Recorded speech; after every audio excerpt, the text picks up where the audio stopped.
So I'm here with the Reading Climate Advisory Committee with Chairman David Williams, Ron DiDario, and Gina Snyder. Thank you all for coming on this evening. If we can just start out by talking about the mission of the committee. Gina, why don't you? The mission of the committee is basically sustainability, economically, socially, and with energy.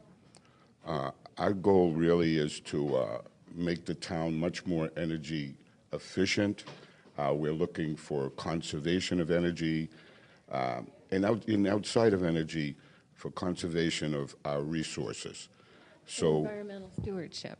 So there's a big component of environmental stewardship in embracing as far from recycling, transportation, environment, energy, all aspects of sustainability. Great. So what kind of local action is taken from this committee? Well, recently we've been able to assure that there'll be a dumpster for paper and so forth for recycling, yes, in back of the CVS. And we had the local Earth Day, which was a group of maybe a dozen different people involved with conservation and energy. Something that we did just recently, Gina and I and David, we were at Reading High School at Dr. Jennifer the chemistry Thomas, teacher.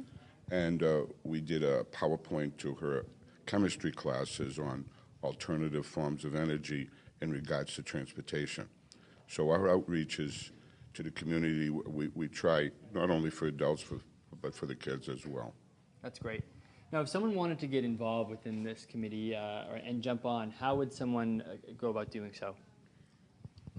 We have meetings every Wednesday, every second and fourth Wednesdays of every month, and it's at 7 o'clock in the town hall, usually in the lower level. And we invite guests, and we certainly are looking for new active members. Yeah. And how would someone get in contact with any of you that are on the committee?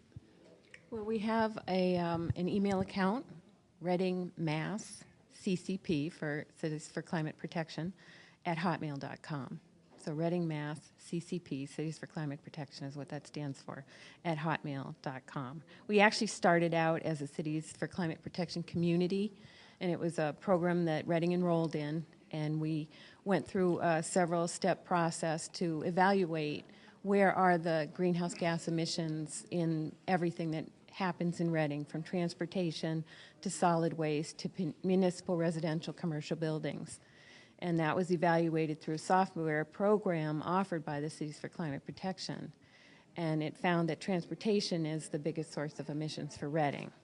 And we embarked on some programs to try to reduce that, as well as working on the other aspects that Dave and Ron have already talked about. Great.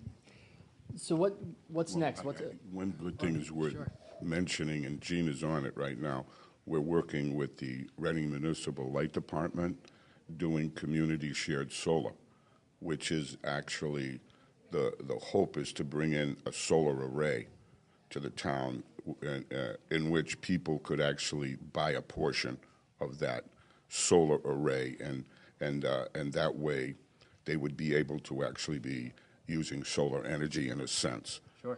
Especially for people who might not be able to afford a solar array or whose house is not situated in a situation where solar would be advantageous. So we're excited about that. That's great. It's great for people who rent, who can't put a solar array on the property that they're at, and so it gives a real opportunity to get on that bandwagon of renewable energy. I mean, Massachusetts is one of the leading states in the nation with renewable energy. So I think it's really exciting that the Light Department is doing this and that they've asked the Climate Committee to help them. That's great. Implement a brand new program. I mean, it's state of the art. We're really hopeful that people will support it strongly. That's awesome. And how about just forecasting the next fiscal year? What's next? What's new for you all? Well, the community shared solar will be a big project, and we have outreach all the time, and we work with the newspapers. We write a weekly column. So we always are looking for good, interesting articles, sort of like a blog, but a little longer. Mm-hmm. And we also are hoping to start up a new program where we would help seniors evaluate energy efficiency in their homes to help them make their cost of living more affordable by reducing their energy costs. Sort of a mentorship program and supporting them in that. Other things that we do would be, we would look again to go into the schools. We put an invitation out to all teachers that if they wanted us, we would speak in terms of energy conservation, basically, and even in things such as global warming, what's coming down the road. Another thing that we did vote on, we're starting to do, and what we also do, we've also worked with the library. And not this fiscal year, but last year, we actually, Ray Porter, one of our members, gave a presentation at the library in terms of geothermal energy. So we want to work with them as well. And then the other thing is we're looking to put together a program on actually good stewardship.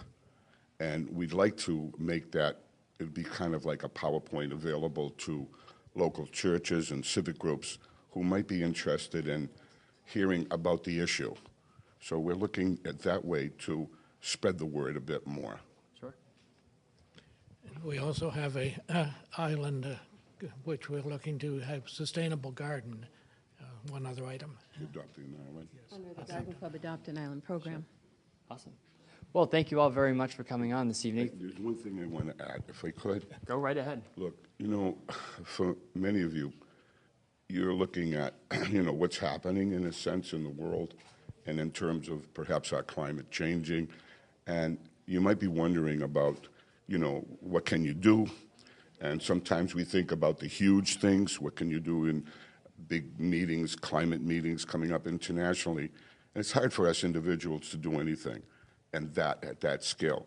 But what you can do, a lot of times it's the little things that add up to make a big whole.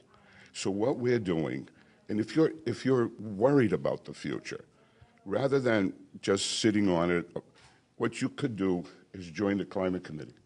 Because what we do, a lot of little things that in total, if a lot of us are doing a lot of these little things, then big things can happen. So we invite you to join us, and also to tell you we need you, because we're getting older, and We're wiser, but we need the energy of the younger generation. And the gas tank is, well, I hate to say gasoline.